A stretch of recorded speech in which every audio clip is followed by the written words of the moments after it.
We begin this morning with the latest on Nigeria's Constitution Review and the Arewa Consultative Forum saying it's against the creation of more states in the country.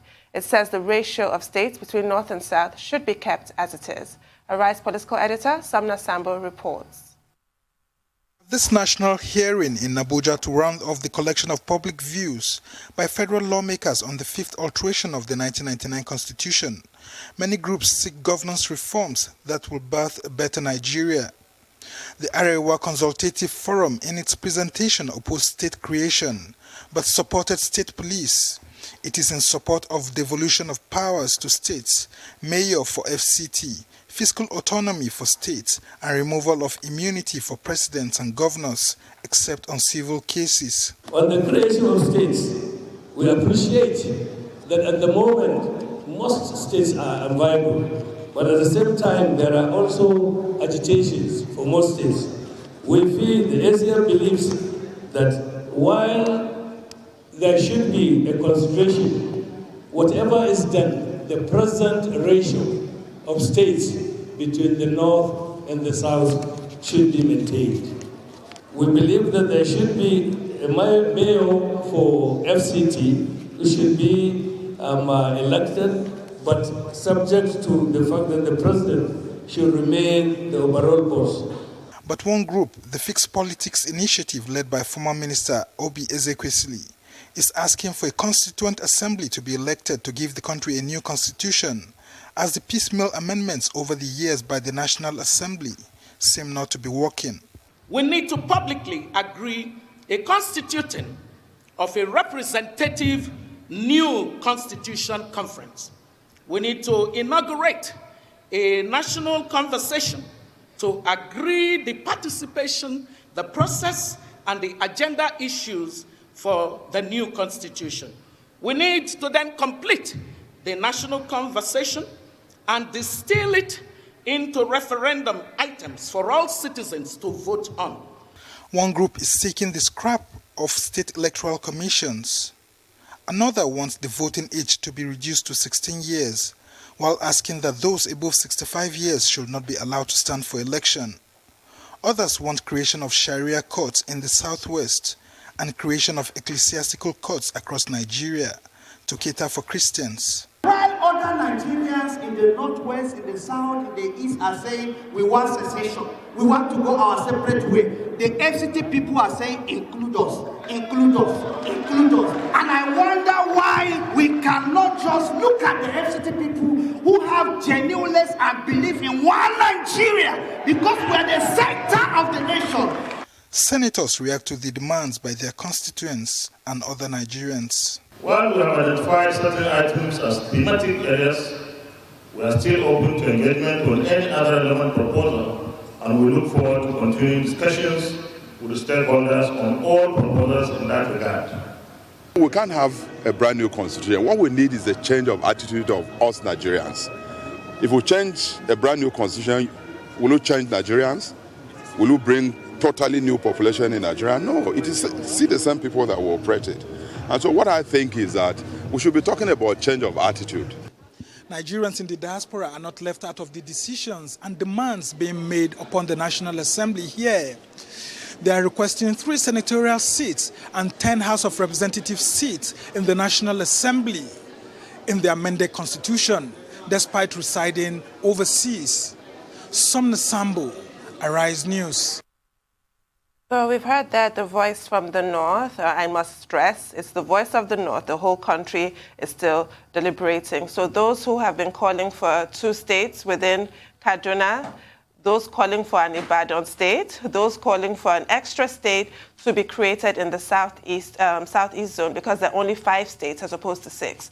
That's their response from those people there, that there should be no states. Whether or not that will fly remains to be seen. But this issue of the Sharia courts in the southwest and the ecclesiastical churches all over the country, I think it's time to grasp this opportunity and officially make Nigeria a secular state. You know, the Constitution doesn't say that. It just says there's no state religion. It should be secular. We should separate entirely church from state and mosque from state. That's one of our problems. And I agree with Senator Suswan to an extent that it's actually a change of attitude. No document, even if we call it a constitution, the foundation of all laws in the country, will magically change the orientation that we have. But that document is extremely important, and it does guide the rules under which we behave. So I do think we do need to jettison this one entirely. I've said it repeatedly, we need to bin it and start again. That's my opinion. Well, I like the fact that Nigerians are talking. As they say, it's better to judge war than to war. And from the various conversations that we have been having, the same old issues are being retabled about devolution of powers, about gender parity, about federalism, about restructuring, about the powers of the president, about immunity for elected president or governors under Section 305 of the Constitution. But with regard to state creation, that debate is almost as old as Nigeria itself. It shows up in every major conversation of this nature, and it also showed up most recently in the 2014 national conference, as it did, even before now, in previous conversations about Nigeria. Now, what is the issue at the heart of it? One, it's about Section 162 of the Constitution, federal resource allocation. And the old argument is that some states of the country are disadvantaged. Some parts of the country are disadvantaged. There are 19 states in the north, referred to as the northern states. In the south, there are just about 17 states. And then we have the federal capital territory. And there are many stakeholders in the south who are saying that, look, they've been cheated. Not just in terms of the numbers of states that they have, like Southeast, for example, says it deserves more states. The issue is also about boundary. The issue is also about identity. So when Anioma people say they want their own state, they are coming from a position of identity. When Ijebu people say we want an Ijebu state that can stand on its own, when you have other groups asking for states, they are talking about identity, they are talking about ethnicity, they are talking about Section 162 of the Constitution. Because when you have a state, you create more local governments. And if you have new local governments in that state, you get more from the federal pause. However, it is not surprising that the Arewa Consultative Forum is saying that the ratio should be maintained because it is to the advantage of the North. However, the Arewa Consultative Forum does not speak for the entire North. There are other groups. I would like to hear, for example, what the position of the Northern Elders Forum is, what the position of the Conference of Northern Groups is, the CNG. But of course, naturally, the South will say no. You cannot insist that the ratio should be maintained because the basic argument is about equality, it's about equity, it's about justice, it's about ensuring that some people don't get a bigger share of the cake to the disadvantage of other people within the Nigerian Federation. But it's good, it's been thrown up. I think it's an interesting debate, but it's not automatic that it will sail through. Absolutely not. Well, that's all on the news headlines. We'll take a short break now. When we return, we'll have Rota Sadiri, Michael Wilson, Adeswa Moran, and Aaron Akerijala to give us updates on Africa and global business, COVID-19, and sporting activities across the globe. Stay with us.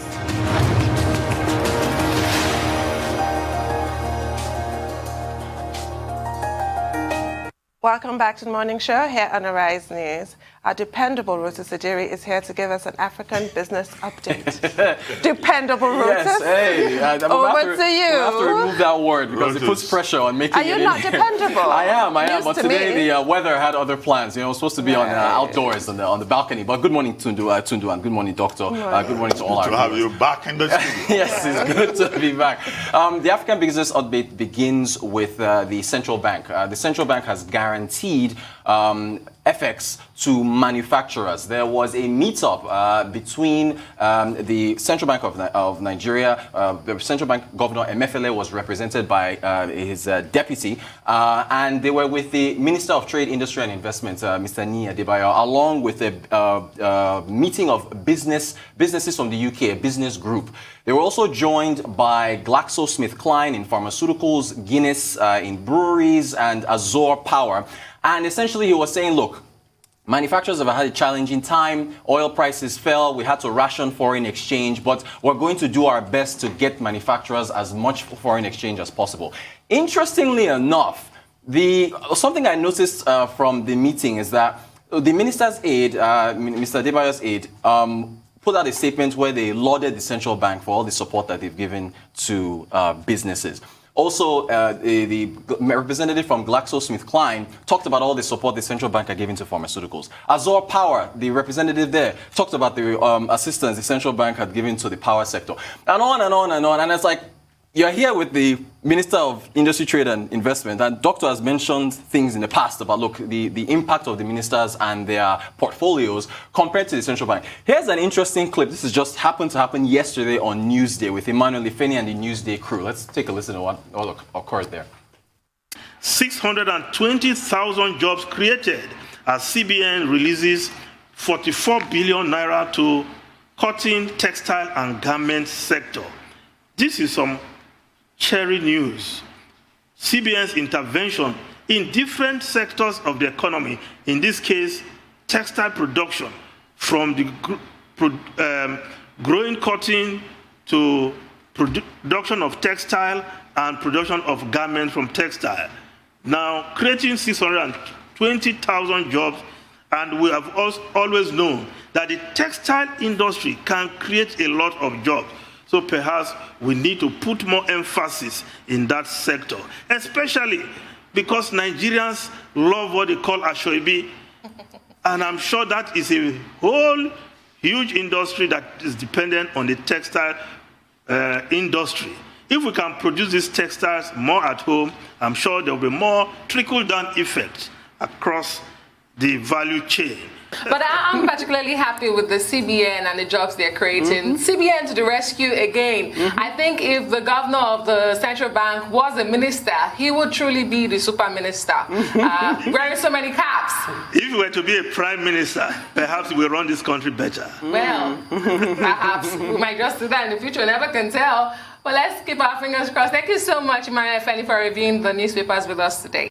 Again, this occurred totally unrelated, but occurred right before this meetup, where again, there were, all these members of the business sector were praising the central bank right there in the presence of one of the ministers. I thought that was interesting. Financial inclusion, very quickly. EFINA is a UK-backed development agency that is pushing for financial services, financial inclusion in Nigeria. They completed a 2020 survey. We're at 64% as far as financial inclusion is concerned. Our target was 80% for 2020. That's been moved now to 94-95% for 2023, but we didn't hit the target. So they're still saying that, look, there's a lot that has to be done with respect to financial inclusion. The pandemic affected things, social distancing, people not being allowed to access banks and so on. But as far as mobile devices, digital services, they say that is the way to go with respect to financial inclusion.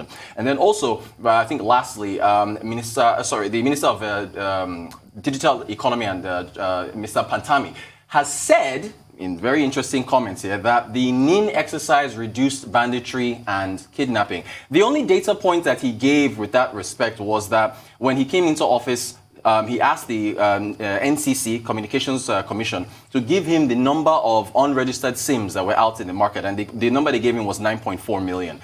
That's the only data point he gave. As far as supporting how banditry and kidnapping has been reduced by NIN, he didn't provide any evidence. And that is our update. Thank you, Rotus. I really wish he had provided evidence there. But anyway, yeah.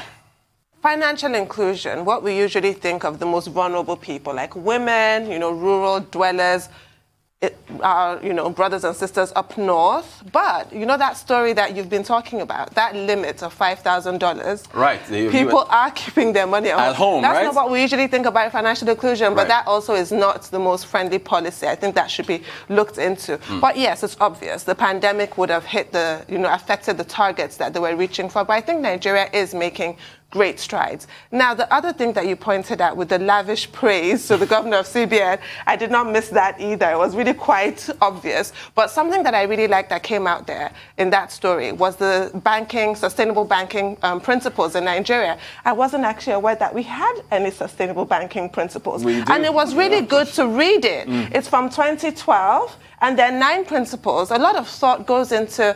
They don't just allocate capital randomly. It's with a view to social, investments, women, economic empowerment, the environment. I thought that was great. Indeed, so it's good that they highlighted that. Okay, on financial inclusion, in 2012, the year 2012, That was when Nigeria launched a financial inclusion framework to expand access to financial products and services for the underbanked and the excluded segments of the population, most of whom would seem to fall into the category of women, people in rural areas, young persons, and also small and medium-scale enterprises. Now, under that, the CBN announced what it called a financial inclusion framework. Yes. And introduced a number of measures, support for, small and medium-scale enterprises, BVN, which is supposed to help, promotion of fintechs with regard to payment options, payment system options, and also, review of banking operations and all of that, just to expand access. And the target that was set was 80% by the year 2020. That's what the document says. But by December 2020, the report we had was that only 30% achievement had been recorded. Now, we can't put all of that on COVID, which was an issue, a major issue in the year 2020. So the question to ask going forward, now that we've gone beyond that deadline of 2020, is that what is the level of commitment to continue along that line of financial inclusion? What lessons have we learned? And what new measures do the various stakeholders need to take to continue to expand access to financial products and services and to upgrade the payment system? I mean, it was under that framework that they introduced mobile money. But M-Pesa in Kenya is doing better than whatever we have here in Nigeria. So, I mean, my major concern will be about lessons that we can learn and how we can deepen that policy, which in itself, as you pointed out, is the way to go for the future. And then the contradiction. On one hand, the CBN will say it's promoting fintechs, but at the same time, the same CBN has introduced policies that will seem to restrict, the capacity of fintechs. We don't need to go into the details in that regard. Yes, as for the meeting organized by the MITI, we call the Minister of Investment, Trade and Industry, MITI, So I think it's good. We're told that it's the Ministry of Trade that organized it. And you had the CBN there, you had manufacturers there. I think what is important, beyond the statements made by the representative of Mr. Emefiele at that meeting, is to see this kind of interaction, more of it, so that it's not the CBN carrying all the burden on the monetary side and also performing fiscal functions. If this is an indication that the Ministry of Trade and Investment is waking up, I think it's a very good indication. Nigeria has a national trade policy, which has been there for more than 8 years. Okay, what have we done with it? Why is it that it's only from the monetary policy side that we tend to get statements? Right. We don't get from the fiscal side as often as possible. So that synergy is, in my view, what is important. If this is a signal, I support it. However, what the CBN governor has said about Forex, making Forex available, well, that's part of his job, right? Isn't it? Indeed. To make things easier for manufacturers. And the Forex will come from crude oil prices.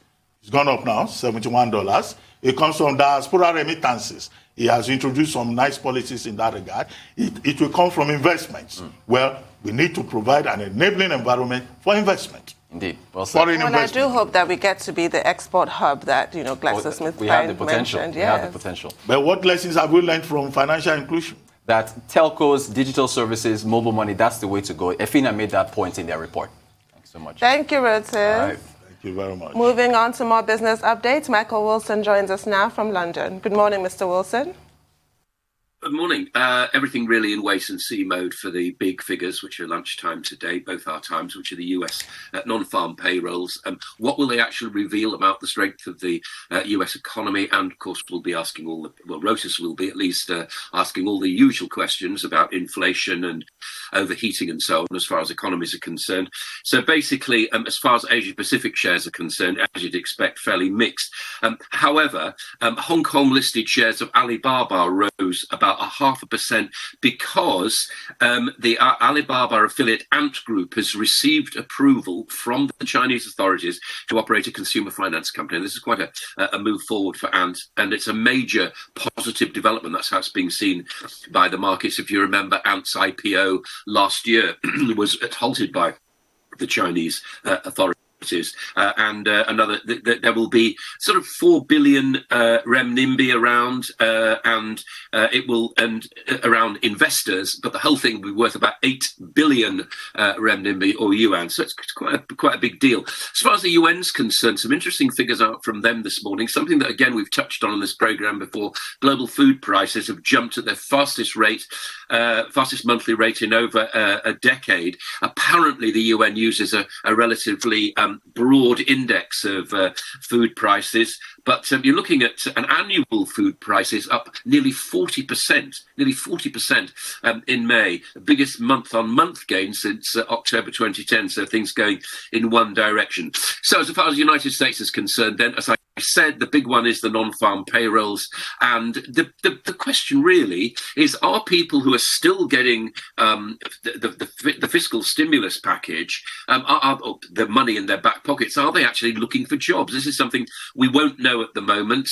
There was a miss last month of 266,000 jobs. It may be a lot more.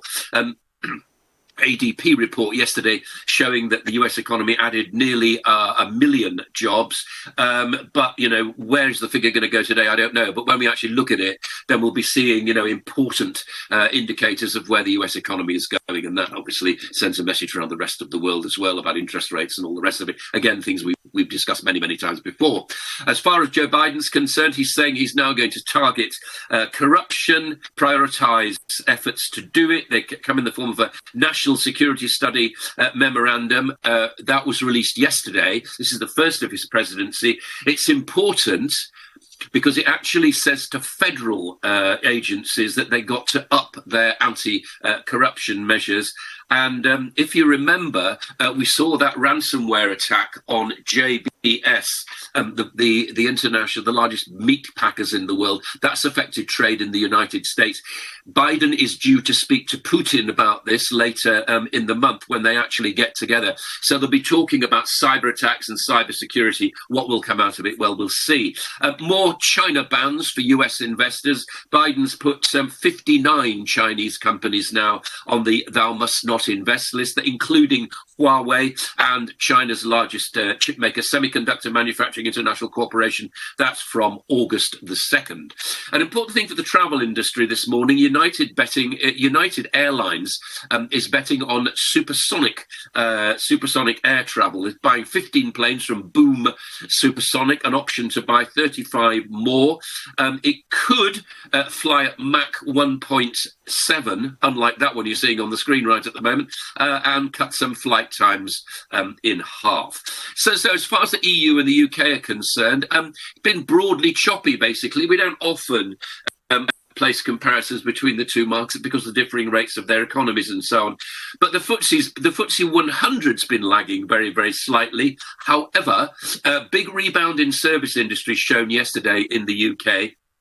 Still significant areas of the economy that are beginning to struggle, and they are this morning as well, in travel and leisure being a point in question about that. The actual confusion and chaos now, as far as Europe and the UK are concerned, as far as travel plans, in fact, this probably extends right throughout the world. We were promised that there would not be a repeat of the kind of stop-start stuff that we saw last summer. We're now seeing it, and that is something which the travel industry is not liking at all.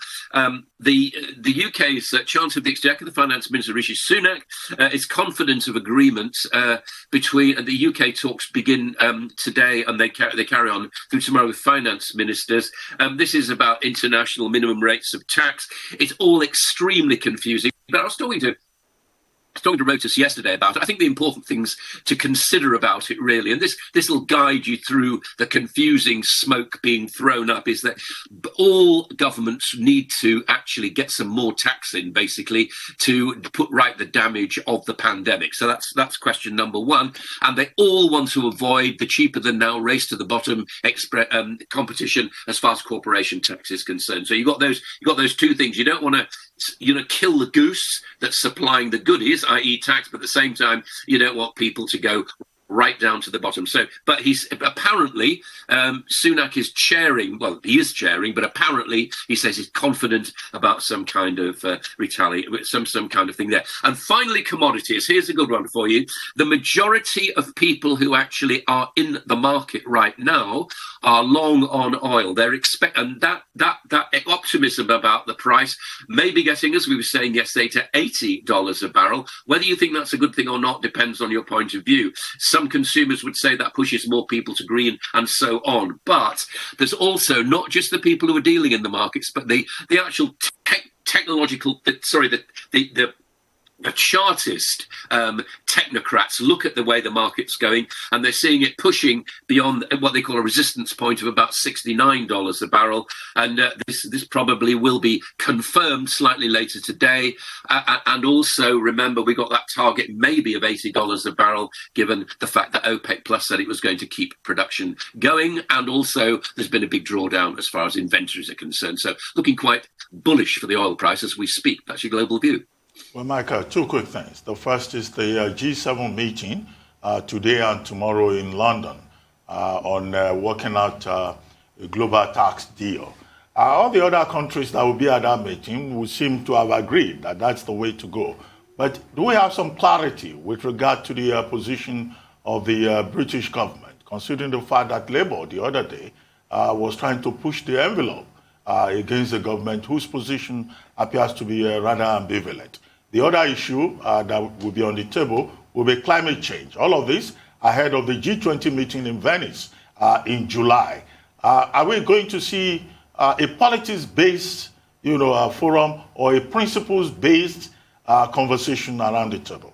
The second issue I was going to bring up has to do with Apple.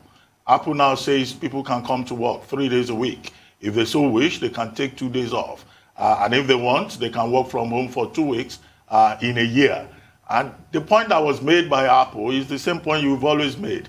So when I saw that, I said, well, Mr. Wilson has been vindicated, because they're talking about a sense of community, restoring a sense of community in the workplace. But of course, Apple, yes, Google takes the same position, but Facebook and Twitter, they have concluded that people can work from home. Those two quick things.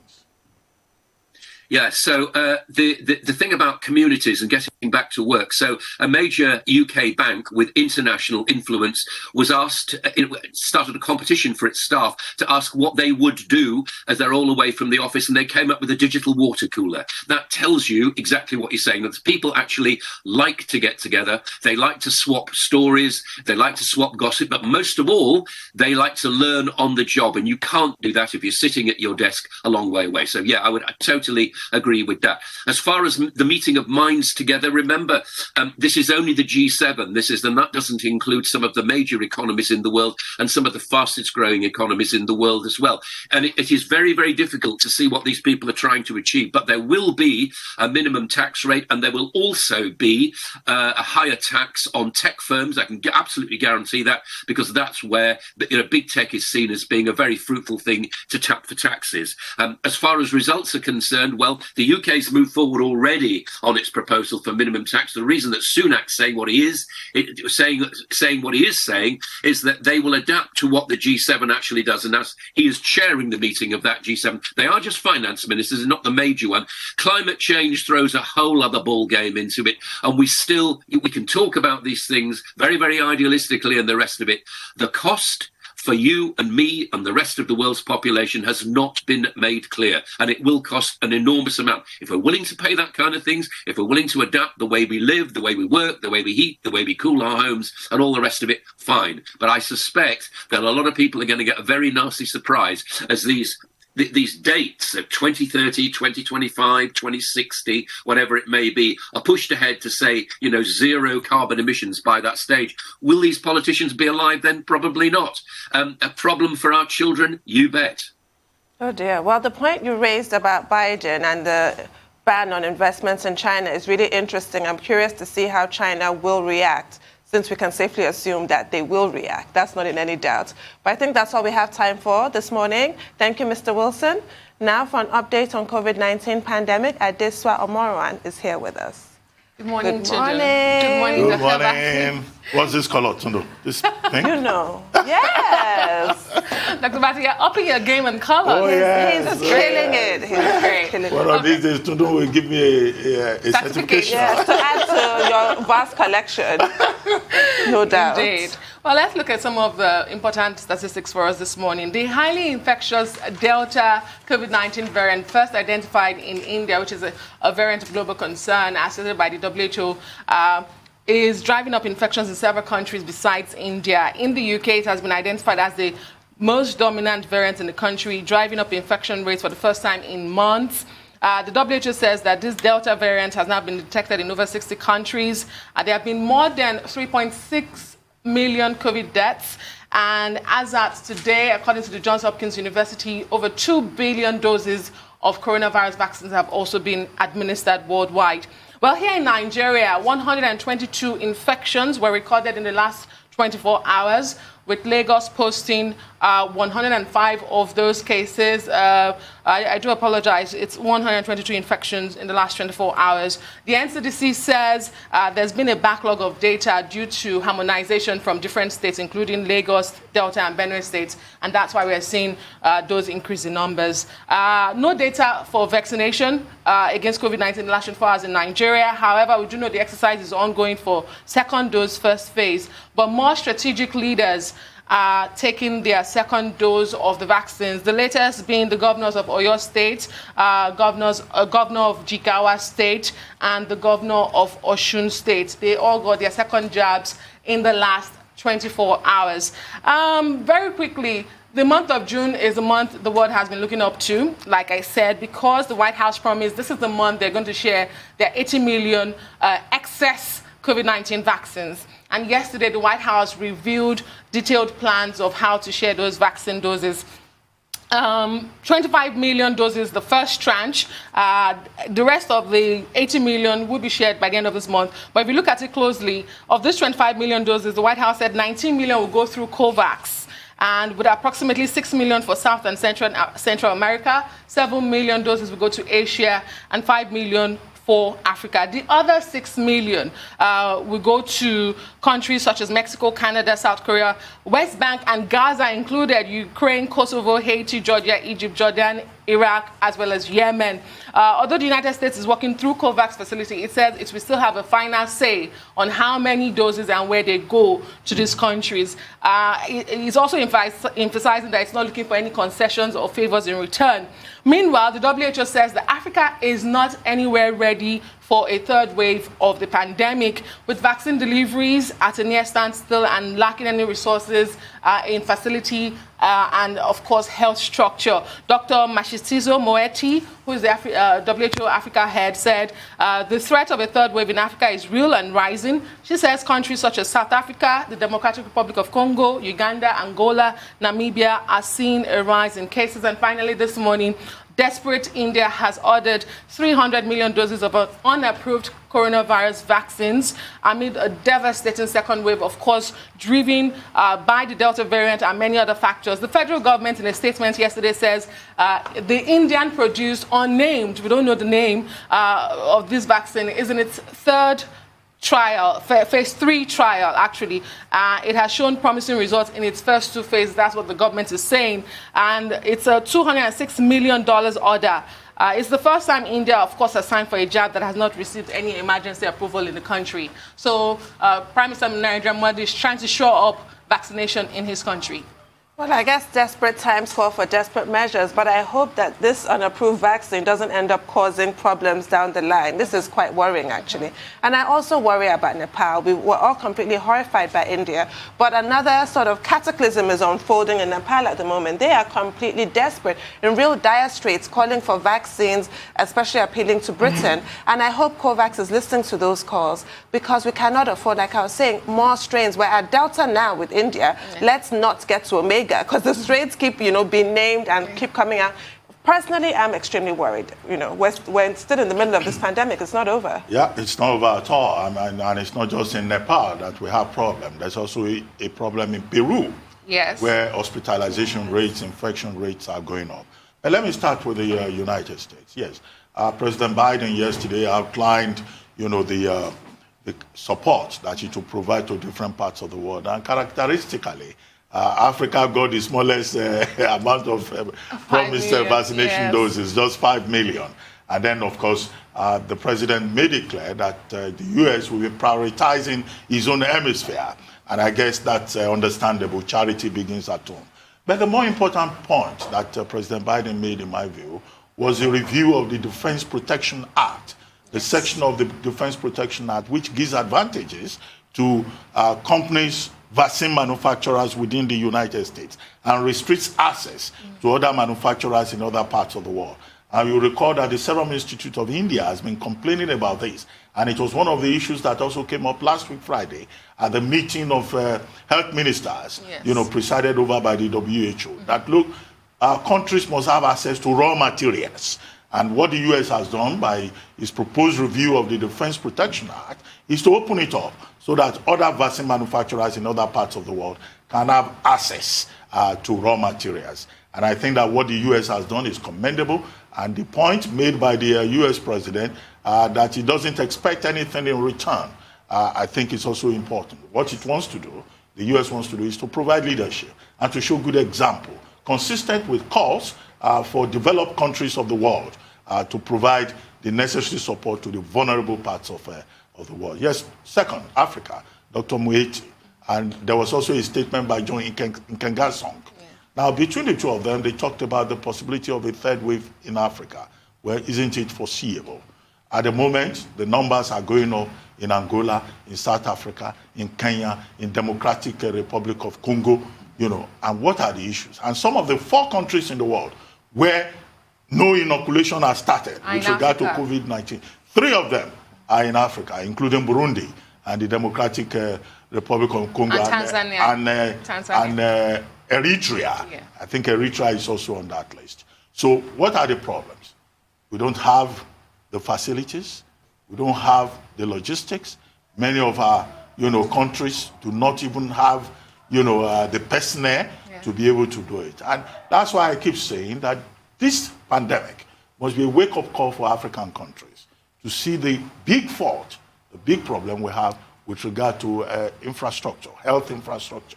Many African countries were given the vaccines. They rejected them. Or they returned them and said, okay, give us when we are ready. Or some of them were taken to Jamaica because African countries are not ready. And I think that that is very unfortunate. The last issue you raised has to do with India. Yes. Now, India is, they've paid $5.6 million for this vaccine that is being prepared by a company called Biologica E. Now, the problem is that they have short supply, and there are issues in terms of the numbers going up. Caseload of 28.4 million, the second highest in the world. Yes. However, one thing that came out of India is this controversy over paid vaccination.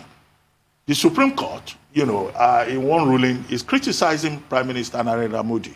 Now, why will people have to pay for vaccines? For elderly people, you don't have to pay. If you're a frontline worker, you don't have to pay. But if you are between 18 to 45 in the States, you pay. Do you know of any other country where people are paying for vaccine? It's the first time I'm hearing it. No. Yeah, paid vaccination in India. So the Supreme Court judge was saying, look, this is arbitrary and it's irrational, given the situation we have in the country. Counterproductive for if you're trying to show up your vaccinations and you want people to pay. If you ask people to pay in Nigeria, nobody will take the vaccine. Nobody will. In other when we're asking to be served the Amalang. Yeah, they're even giving people money to take the vaccine elsewhere. You're trying to charge. Makes no sense. Thank you, guys. That's how much I have. Thank you, Adeswa.